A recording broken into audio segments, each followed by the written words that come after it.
జవాబు చెప్పవలసింది కోరుతున్నాను.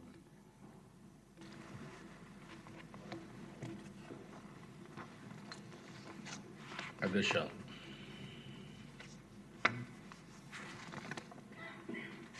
నిన్నటి నుంచి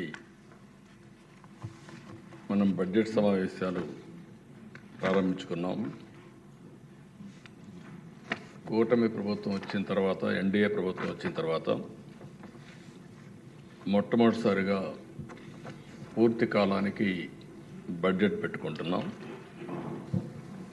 అదే సమయంలో నిన్నే గవర్నర్స్ అడ్రస్,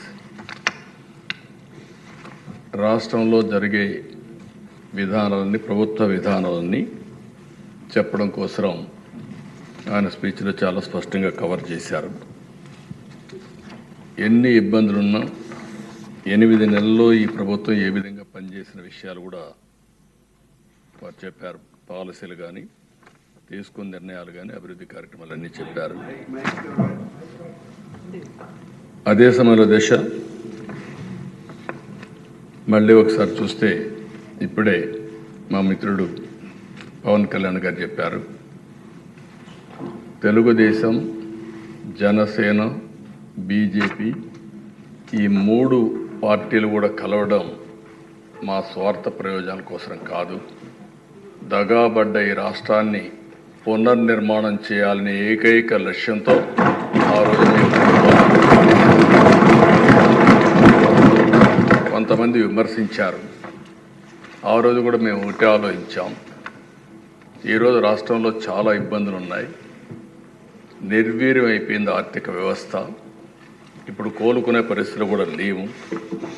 అలాంటప్పుడు డబల్ ఇంజిన్ సర్కారు ఉంటే తప్ప ఈ రాష్ట్రాన్ని పునర్నిర్మాణం చేయలేమని ఏకైక లక్ష్యంతో కలిశాం.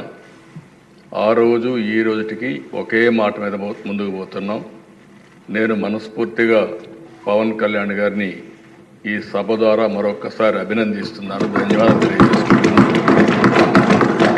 ఇంకొక పక్కన అధ్యక్ష, ఈరోజు మీరు చూస్తే ప్రజల్లో యాస్పిరేషన్స్ ఉన్నాయి. 5 సంవత్సరాలు పూర్తిగా నిర్వీర్యమైపోయిన ఆర్థిక వ్యవస్థ, ఇంకొక పక్క అన్ని డిపార్ట్మెంట్లు కూడా మీరు చూస్తే, ఒక మాటలో చెప్పాలని నేను 4వసారి ముఖ్యమంత్రి, 3 సార్లు నాకు ఎప్పుడు ఇంత ఇబ్బంది రాలేదు. అప్పుడు కూడా కొన్ని ఇబ్బందులు ఉన్నా ఈసారి మాత్రం ఎప్పుడూ లేనటువంటి ఇబ్బందుల్ని ఎదుర్కొనే పరిస్థితి వచ్చాం. ఈరోజు ఈ సభ ద్వారా కేంద్ర ప్రభుత్వాన్ని కూడా మనస్ఫూర్తిగా అభినందిస్తున్నాను, నరేంద్ర మోడీ గారిని.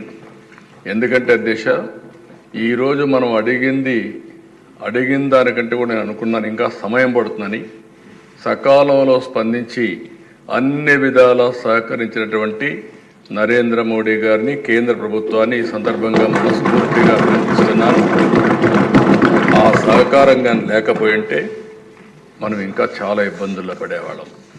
ఆ విషయాలు కూడా మనం మాట్లాడుకుంటాం. అధ్యక్ష, ఏదైతే వెంటిలేటర్ పై నుండి రాష్ట్ర ఆర్థిక పరిస్థితి కానీ, రాష్ట్రాన్ని కానీ కేంద్ర ప్రభుత్వ సహాయంతో ఇప్పుడిప్పుడే బయట వచ్చే పరిస్థితికి వచ్చాం. అయితే అధ్యక్ష, ఈరోజు మన ఆవేదన ఇప్పుడు కూడా మాట్లాడారు. నేను అందరికంటే సీనియర్ మెంబర్ని.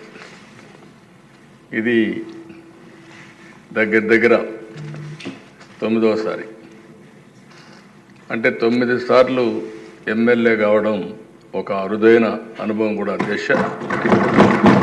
అయితే నేను 78లో మొట్టమొదటి వచ్చినప్పటి నుంచి చూశాను రోడ్లు లేని పరిస్థితి.